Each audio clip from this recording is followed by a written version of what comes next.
It's very tough to be expected to make healthy eating decisions when in reality you have no healthy source of food available around you.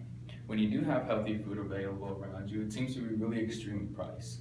That being said, I want to try and get the city to fund communal projects in low-income areas where you don't really find any healthy food. Many low-income or impoverished neighborhoods are known to be food deserts, meaning they don't have any healthy food available around them, and all that they have is processed foods, gas stations, and liquor stores to buy processed quick foods already. The USDA put out a searchable map of these food desert areas.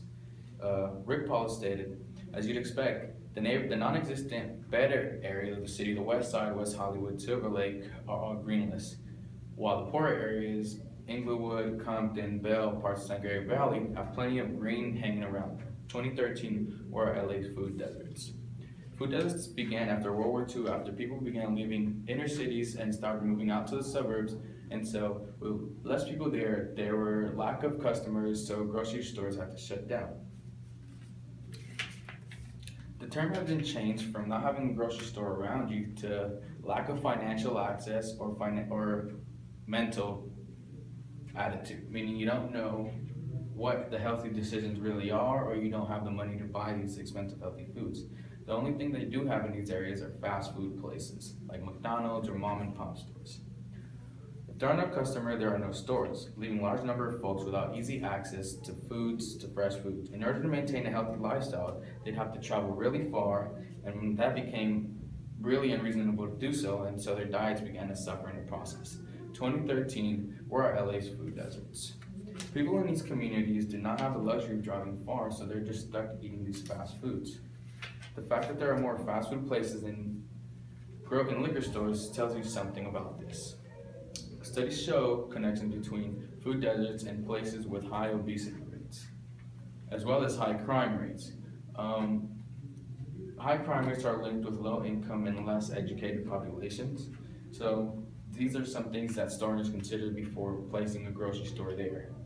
They don't really want to aim for people that are not going to come to the grocery store and buy any of their products.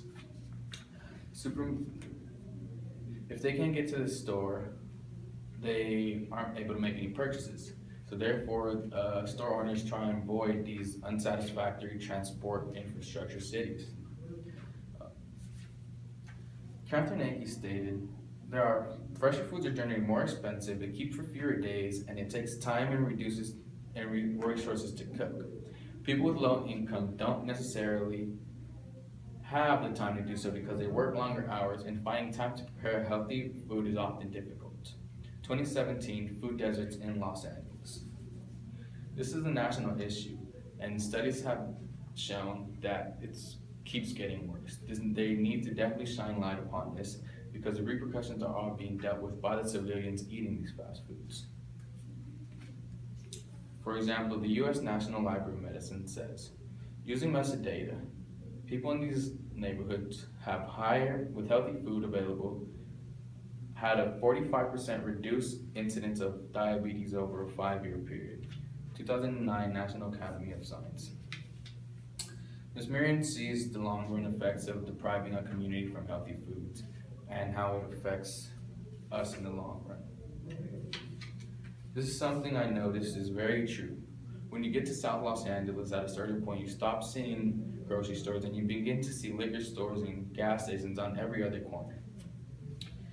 Ms. Marion Edelman stated, if we fail to ensure our children receive better nutrition, our nation will pay a heavy price over time, increased rates of obesity, diabetes, hypertension, cardiovascular disease, and cancer, resulting in the loss of resources and productivity. 2011, urban food deserts threaten children's health. Not resolving the issue in the early stage will cause a snowball effect for the city. And in the end, they will still have to fund it. If no action is taken, these people in these food deserts will continue to eat these very unhealthy foods, which will begin harming them in the long run.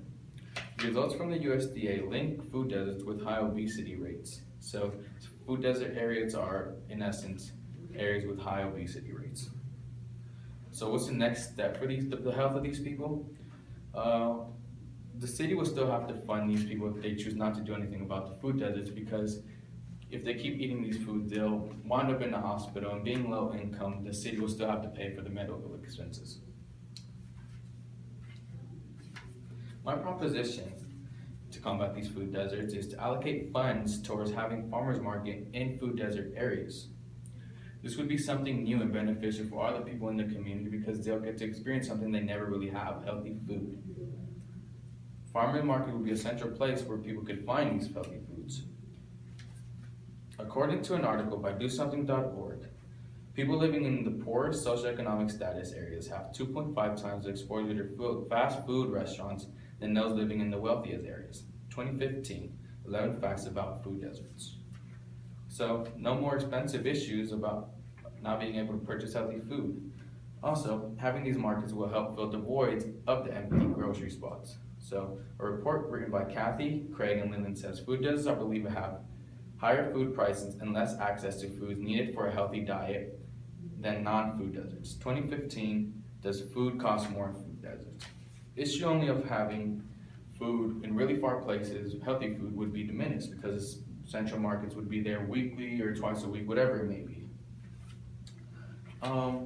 They actually got these programs started in some cities like Atlanta, Georgia, Tampa, Florida as well.